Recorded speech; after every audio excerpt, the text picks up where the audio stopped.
Everyone, welcome back to B arts topper. So आज है 21 फरवरी। A very warm good morning to all of you.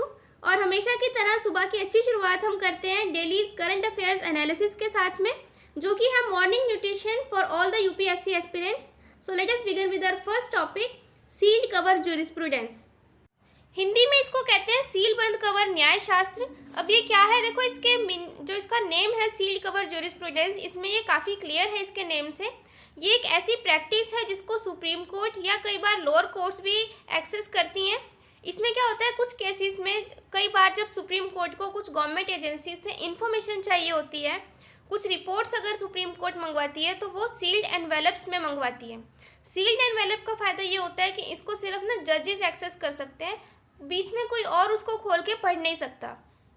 और ये जो प्रैक्टिस है सील्ड कवर ज्यूरिस्प्रूडेंस की, इसका इंडिया में ऐसा कोई स्पेसिफिक लॉ नहीं है हमारे कॉन्स्टिट्यूशन में, लेकिन सुप्रीम कोर्ट इसकी जो पावर है वो एससी रूल्स 2013 और इंडियन एविडेंस एक्ट 1872 इन दोनों से डिराइव करता है। यहाँ से इसकी सुप्रीम कोर्ट की ये पावर डिराइव होती है। कॉन्स्टिट्यूशन में इसके लिए कोई लॉ नहीं है, ठीक है। और रिसेंट टाइम्स में गवर्नमेंट ने काफ़ी कई तरह के डॉक्यूमेंट्स को इस तरह के सील्ड एनवेलप्स में लिया है। कुछ केसेस जैसे राफेल जेट्स की परचेज डील थी, वो सील्ड एनवेलप्स में हुई थी। अयोध्या टाइटल डिस्प्यूट के जो डॉक्यूमेंट्स थे वो भी सील्ड कवर्स में ही यूज़ किए थे सुप्रीम कोर्ट ने। और रिसेंटली ये न्यूज़ में इसलिए है क्योंकि सीजीआई ने जो सजेशंस थी गवर्नमेंट की कि हिंडनबर्ग रिपोर्ट जो है ना अडानी ग्रुप का आजकल काफ़ी न्यूज़ में चल रहा है, इसकी इंक्वायरी करने के लिए जो कमेटी बनाई जाएगी वो सील्ड कवर ज्यूरिस्प्रूडेंस को यूज़ करेगी, लेकिन सीजीआई ने इसको रिफ्यूज़ कर दिया है। फाइन। सो नाउ अब इसके प्रोज एंड कॉन्स क्या हैं। देखो, प्रोज ये हैं कि किसी की रेपुटेशन को, जैसे पब्लिक सर्वेंट्स जो होते हैं उनकी रेपुटेशन को हार्म ना हो, इसके लिए कई बार इस प्रोसेस को यूज़ किया जाता है। To protect the identity of rape victims, जो रेप विक्टिम्स होते हैं उनकी आइडेंटिटी को छुपाने के लिए, उनको प्रोटेक्ट करने के लिए भी सील्ड एनवेलप्स का यूज़ होता है कि बीच में कई बार उनके नेम्स जो हैं वो डिस्क्लोज ना हो। और disclosure can endanger national security and public order, कई बार नेशनल सिक्योरिटी को भी इससे खतरा होता है अगर सील्ड एनवेलप्स में ना चीज़ें लाई जाएं। तो इस तरह के जो कुछ केसेस होते हैं जिसमें सुप्रीम कोर्ट को लगता है कि ये नेशनल सिक्योरिटी के लिए डेंजर हो सकती हैं, तो उस तरह की जो प्रोसीडिंग्स होती हैं वो ज्यूरिस्प्रूडेंस सील्ड कवर्स में की जाती हैं। और कॉन्स क्या हैं, देखो कई बार क्या होता है कि जो दूसरी पार्टीज़ हैं वो अपने आप को डिफेंड नहीं कर सकती, और ये natural justice and fundamental right to know के भी अगेंस्ट है ये प्रिंसिपल। और ये जुडिशियल इंस्टीट्यूशन की क्रेडिबिलिटी को भी थ्रेटन करता है, जो ओपन कोर्ट का प्रिंसिपल है। तो लगता है कि हो सकता है कि कुछ पार्शियलिटी ना हो जाए बीच में, तो ये इसके कुछ कॉन्स हैं। फिर नेक्स्ट टॉपिक है एवियन इन्फ्लुएंजा। इसको हम बर्ड फ्लू के नाम से जानते हैं। एवियन इन्फ्लुएंजा इसका साइंटिफिक नेम है और शॉर्ट में इसको H5N1 कहते हैं। H5N1 ये नाम आपने याद रखना है, ये बर्ड फ्लू के लिए यूज़ किया जाता है। और करंटली ये न्यूज़ में इसलिए है क्योंकि बास रॉक जो एक आइलैंड है स्कॉटलैंड के पास में, वहाँ पे बहुत सारे 10s of thousands बर्ड्स की डेथ हुई है रिसेंटली अभी बर्ड फ्लू के कारण, ठीक है। नेक्स्ट है with an eye on China, union cabinet clears 7 ITBP battalions. देखो कॉन्टेक्स्ट ये है कि जो लाइन ऑफ एक्चुअल कंट्रोल है वहाँ पे काफ़ी टेंशन्स रहती हैं इंडिया और चाइना के बीच में, और इंडिया ने इसीलिए 7 न्यू बटालियंस को रेस करने का डिसीजन लिया है, जो कि फेम्ड पेट्रोल फोर्स है ITBP, उसके इफ़ेक्टिव मॉनिटरिंग ताकि वो कर सके बॉर्डर रीजन की, इसलिए बटालियंस को रेस करने को, उनका इंक्रीज़ करने के लिए डिसीजन लिया गया है, ठीक है। और ये जो न्यू बटालियंस हैं ये ऐसा एक्सपेक्ट किया जा रहा है कि 2025 से 26 के बीच में इनको काफ़ी, इनका जो नंबर है, इनकी स्ट्रेंथ इंक्रीज़ की जाएगी, और जो कि करंटली 88,000 है इनकी स्ट्रेंथ, उसको बढ़ा के 97,000 के करीब किया जाएगा, और ये 4th लार्जेस्ट CAPF बन जाएगी। फिर हिस्ट्री की अगर बात करें तो हिस्ट्री में ITBP बटालियंस को 2011 में रेस किया गया था इससे पहले, और अब फिर से इसको इंक्रीज़ करने की बात चल रही है। ITBP की अगर बात करें तो फुल फॉर्म इसकी इंडो तिब्बतन बॉर्डर पुलिस है।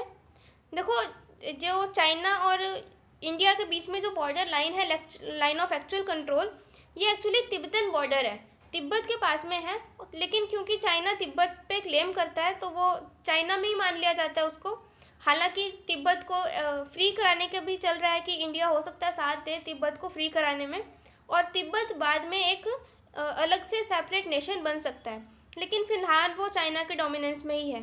ठीक है, तो इंडो तिब्बतन बॉर्डर पुलिस जो है वो वहाँ पे पेट्रोलिंग का काम करती है, और ये एक बॉर्डर पेट्रोल ऑर्गेनाइजेशन है इंडिया की जो तिब्बत ऑटोनमस रीजन में पेट्रोलिंग करती है, और ये one of the 7 central armed police forces में से एक है। देखो 7 जो है ना सेंट्रल आर्म्ड पुलिस फोर्सेस, इनको 1962 में बनाया गया था। सो यू नो कि 1962 में क्या हुआ था, साइनो इंडियन वॉर हुआ था। इंडिया और चाइना के बीच में एक वॉर हुई थी जिसमें इंडिया ही विक्टोरियस रहा था, और उसके बाद में वहाँ की जो सुरक्षा है उसको और थोड़ा बेटर करने के लिए सेंट्रल आर्म्ड पुलिस फोर्सेस बनाई गई थी, जिसमें 7 बनाई गई थी। ये सेंट्रल आर्म्ड पुलिस फोर्सेस के 7 पार्ट्स हैं। इसमें ये सारे आ जाते हैं हमारे। फर्स्ट है AR मतलब आसाम राइफल्स, फिर BSF border security force, then CISF it means central industrial security force, then fourth is CRPF, इसका मतलब सेंट्रल रिजर्व पुलिस फोर्स है, फिर ITBP Indo Tibetan border police, NSG national security force, guards, NSG है ना national security guards, और उसके बाद last में 7th नंबर पे है SSB, इसकी फुल फॉर्म है सशस्त्र सीमा बल।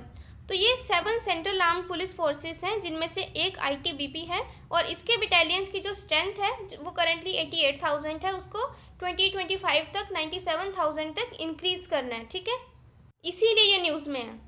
Fine, now next topic is Chhatrapati Shivaji Maharaj Jayanti. So 19 फरवरी को अभी करेंटली हमने छत्रपति शिवाजी महाराज की जयंती सेलिब्रेट की है, इसीलिए ये न्यूज़ में है। शिव जयंती भी इसको कहा जाता है, छत्रपति शिवाजी महाराज जयंती भी कहते हैं। अभी ऑब्जर्व की है on the birth anniversary of Shivaji Maharaj on 19 फरवरी। इस दिन को बहुत ही उत्साह के साथ मनाया जाता है इंडिया में, स्पेशली महाराष्ट्र में, क्योंकि ये महाराष्ट्र से बिलोंग करते थे, तो महाराष्ट्र में बहुत ही ग्रेट ज़ील के साथ सेलिब्रेट किया जाता है शिव जयंती को। और ये जो सेलिब्रेशन है शिव जयंती का, ये सबसे पहले ज्योतिराव गोविंदराव फुले इन्होंने स्टार्ट किया था शिव जयंती मनाना। इनको महात्मा ज्योतिबा फुले भी कहा जाता है। 1870 में इसकी शुरुआत हुई थी। क्लियर। नेक्स्ट है विनाइल क्लोराइड। देखो कॉन्टेक्स्ट ये है कि विनाइल क्लोराइड ना केमिकल है जो कि बहुत सारी ना ट्रेन और कार्स को डिरेल करके जला दिया गया था ओहायो में। तो वहाँ पे क्या है कि अब ये जो जलाया गया ना, इससे जो केमिकल्स रिलीज़ हुए वो ह्यूमन लीवर के लिए एक काफ़ी ग्रेट डेंजर है। मतलब इसका जो धुआं है वो एनवायरनमेंट में फैल चुका है, तो वो ह्यूमन बींग्स के लीवर पे एक बैड इफेक्ट डाल रहा है। विनाइल क्लोराइड एक कलरलेस गैस होती है जो कि काफ़ी इजीली जल जाती है, और ये नेचुरली नहीं बनती। इसको बनाया जाता है इंडस्ट्रियली कमर्शियल यूजेस के लिए। कमर्शियल यूज इसका क्या होता है, देखो प्राइमरली तो ये पॉलीविनाइल क्लोराइड जिसको PVC कहते हैं, जब अगर घरों में जैसे कंस्ट्रक्शन होती है ना, तो उसमें ये सब मटेरियल यूज़ होता है। PVC और ये जो प्लास्टिक की पाइप्स वगैरह डलती हैं ना, इसमें ज़्यादातर ये सब चीज़ें लगती हैं। तो hard plastic resin use to make a variety of plastic products, जैसे पाइप्स, वायर्स, केबल की कोटिंग्स जो होती हैं, पैकेजिंग मटेरियल। तो प्लास्टिक का जो मटेरियल्स होते हैं उसमें जो केमिकल डलता है ना एक, वो होता है विनाइल क्लोराइड। ठीक है, और ये बनाया जाता है इंडस्ट्रीज़ में। और फिलहाल इसमें ट्रेन्स और कार्स में कुछ आगजनियाँ हुई हैं ओहायो में, तो वहाँ पे ये रिलीज़ हुई है, और ह्यूमन जो लीवर है उस पर काफ़ी एक बैड इफेक्ट डाल रही है। क्लियर। फिर है इंडियाज़ फर्स्ट हाइब्रिड रॉकेट। ये बहुत ही इंपॉर्टेंट न्यूज़ है। इंडिया का पहला हाइब्रिड साउंडिंग रॉकेट जो है प्राइवेट प्लेयर्स के द्वारा वो लॉन्च कर दिया गया है तमिलनाडु के पट्टीपुलम से। अभी रिसेंटली ये लॉन्च हुआ है तमिलनाडु के पट्टीपुलम से, इंडिया का पहला हाइब्रिड साउंडिंग रॉकेट। और मार्टिन फाउंडेशन, साथ में doctor APJ Abdul Kalam international foundation और स्पेस जोन ऑफ इंडिया, इन सभी ने मिलकर ये लॉन्च किया है the doctor APJ Abdul Kalam satellite launch vehicle mission 2023। Selected students जो हैं उन्होंने इसका जो लॉन्च व्हीकल है, रॉकेट है, उसको डिज़ाइन और कंस्ट्रक्ट किया है। और इस रॉकेट को जो रिसर्च है वेदर, एटमॉस्फेरिक कंडीशंस और रेडिएशंस की, उसमें यूज़ किया जाएगा। ठीक है। फिर नेक्स्ट टॉपिक है रोडोडेंड्रॉन्स। रोडोडेंड्रॉन्स क्या है, देखो अभी कॉन्टेक्स्ट ये है कि रिसेंट जो बोटेनिकल सर्वे ऑफ इंडिया की पब्लिकेशंस हुई हैं उसमें उन्होंने बताया है कि दार्जिलिंग और सिक्किम के जो हिमालयाज़ हैं उनमें 1/3 हमारे कई तरह के जो रोडोडेंड्रॉन्स मिलते हैं इंडिया में, 1/3 दार्जिलिंग और सिक्किम के हिमालयाज़ में मिलते हैं। अब ये रोडोडेंड्रॉन्स क्या है, देखो बगैर ना ब्यूटीफुल फ्लावर्स होते हैं, मोस्टली हिमालयन रीजन्स में ये मिलते हैं। इंडिया में जो उत्तराखंड स्टेट है वहाँ का ये स्टेट ट्री है, क्योंकि देखो इसका जो ट्री होता है ना वो बहुत बड़ा होता है और उस पर ये बड़े सुंदर फ्लावर्स लगते हैं। तो ये जो ट्री है वहाँ का स्टेट ट्री है उत्तराखंड का, क्योंकि उत्तराखंड एक थोड़ा हिमालयन रीजन है और हिमालयन जो माउंटेनियस रीजन है ना वो, तो माउंटेन्स में ये फ्लावर्स होता है और बड़ी सुंदर सी मतलब ब्यूटीफुल लैंडस्केप क्रिएट होती है इनसे। और नागालैंड का भी ये स्टेट फ्लावर है। स्टेट ट्री ये उत्तराखंड का है और स्टेट फ्लावर ये नागालैंड का है। इसके अलावा इसके जब ये खिलता है तो गढ़वाल में फूल संक्रांति मनाई जाती है। ये एक फेस्टिवल ऑफ फ्लावर्स है जिसको फूल संक्रांति कहते हैं। ये गढ़वाल के हिमालयाज में मनाई जाती है जब ये फ्लावर्स खिलते हैं, ठीक है। So this is all about today's morning nutrition. If you like the video, please press on the like button, share with your friends, subscribe to the BR's Topper. अगर आपकी कुछ राय है या कुछ suggestions हैं, कुछ queries हैं, you can ask in comment section and please turn on bell notification and support our channel. Thank you so much. Best wishes to all of you.